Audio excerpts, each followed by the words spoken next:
विश्व प्रसिद्ध सिख तीर्थ स्थल श्री हेमकुंड साहिब के कपाट 23 मई से श्रद्धालुओं के लिए खोल दिए जाएंगे। कपाट खुलने से पहले यात्रा का पहला जत्था पंचप्यारों की अगुवाई में गोविंद घाट से घांगरिया के लिए रवाना हुआ। यात्रा के शुभारंभ के साथ ही श्रद्धालुओं में उत्साह और आस्था का विशेष माहौल देखने को मिला। गुरुद्वारा प्रबंधन समिति के अध्यक्ष नरेंद्र बिंद्रा ने पहले जत्थे को हरी झंडी दिखाकर रवाना किया। जानकारी के अनुसार पहले जत्थे में लगभग 6000 श्रद्धालु शामिल हुए। यात्रा को सुरक्षित और सुचारू बनाने के लिए प्रशासन तथा गुरुद्वारा प्रबंधन समिति द्वारा सुरक्षा, स्वास्थ्य, ठहरने और अन्य आवश्यक व्यवस्थाएं पूरी कर ली गई है। चमोली से संवाददाता गुड्डू राजा की रिपोर्ट। ये मैं सहारनपुर से आई हूँ। मैं पहली बार ही आई हूँ यहाँ पे ट्रैक करने और मैं बहुत खुश हूँ कि मैं यहाँ पे आई हूँ। अब देखते हैं अच्छे से हमारी जर्नी हो जाए। पहली बार ही ट्रैक करेंगे इतनी दूर तक, बाबा जी अच्छे से ले जाए हमारे को, बहुत अच्छा लगेगा। मैं रेनू फरीदाबाद से आई हूँ और मैं सेकेंड टाइम आई हूँ एंड मुझे बहुत खुशी है कि मैं यहाँ बाबा जी के दर्शन करने के लिए आई हूँ। मेरे साथ मेरा पूरा जत्था है हमारा। शिवा, रानी, ये हमारी भाभी है। आओ दीदी, उरे आओ। हम 32 लोग हैं पूरे। जाओ, ठीक है जी। और हमें बहुत उत्साह है संगत के अंदर। रात भी से इतनी भीड़ थी, सुबह भी इतनी भीड़ हो रही है। ये नगर कीर्तन की प्रोग्राम स्टार्टिंग होने वाली है। यहाँ से 4 किलोमीटर ये गाड़ी से जाते हैं, जो बच्चे नहीं जा सकते उसके बाद पैदल यात्रा शुरू होती है।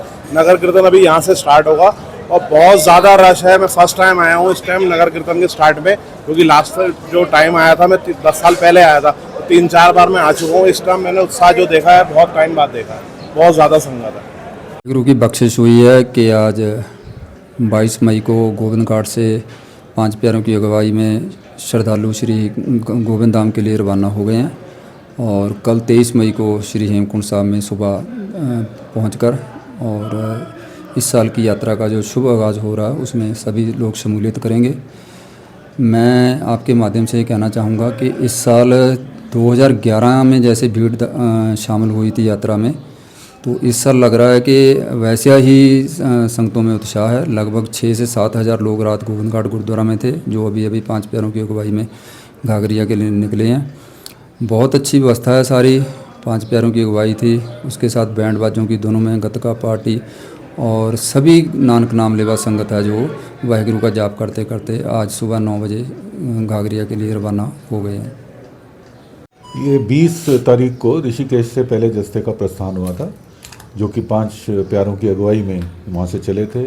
21 को वो श्रीनगर आके श्रीनगर से कल रात को गोविंद घाट पहुँच गए थे। आज सुबह उनका प्रस्थान यहाँ से घाघरिया के लिए हुआ है, जिसको हम गोविंद धाम कहते हैं।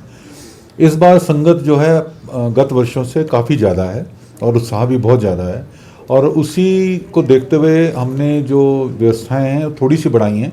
रहने की व्यवस्था में कोशिश की है कि और थोड़ी बढ़ोतरी हो सके। खाने पीने की और मेडिकल व्यवस्थाएं जैसे हर वर्ष ठीक होती हैं, इस बार भी, और हम नहीं समझते कि व्यवस्थाओं में कहीं कमी आएगी।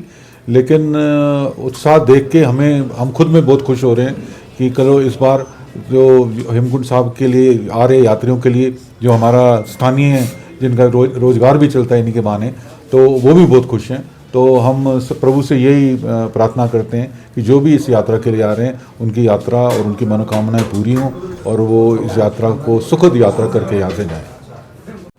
वाहिगुरु जी का खालसा, वाहिगुरु जी की फतेह। आज गुरु महाराज की अपार बख्शिश हुई है। इस साल की यात्रा का शुभारंभ हुआ है। 9 बजे गुरु ग्रंथ साहब सचखंड से 5 प्यारों की अगुवाई में ग्रंथी सिंह साहिबान द्वारा दीवान हाल में शोभित किए गए हैं। सही 10 बजे सुखमनी साहब के पाठ आरंभ हुए और 11:15 से लेकर 12:30 बजे तक शब्द गायन किया गया है। भाई सुखदीप सिंह जी जो कि हजूरी रागी हैं श्री दरबार साहब अमृतसर के, और 12:30 बजे इस साल की पहली अरदास हुई है और 1 बजे हुक्मनामा लिया गया है। इसी के साथ 2026 की यात्रा का शुभ आरंभ हो गया है। दूसरा ये बहुत खुशी की बात है कि इस साल जो श्रद्धालुओं की संख्या है ये पिछले 10-12 सालों को क्रॉस कर चुकी है और संगतों में बहुत उत्साह है, और आशा करते हैं कि सभी जो भी श्रद्धालु यहाँ आ रहे हैं गुरुघर में नतमस्तक होकर अपनी दुआएं गुरु के आगे रखें और गुरु के चरणों में अरदास है कि सबकी यात्रा सफल करें।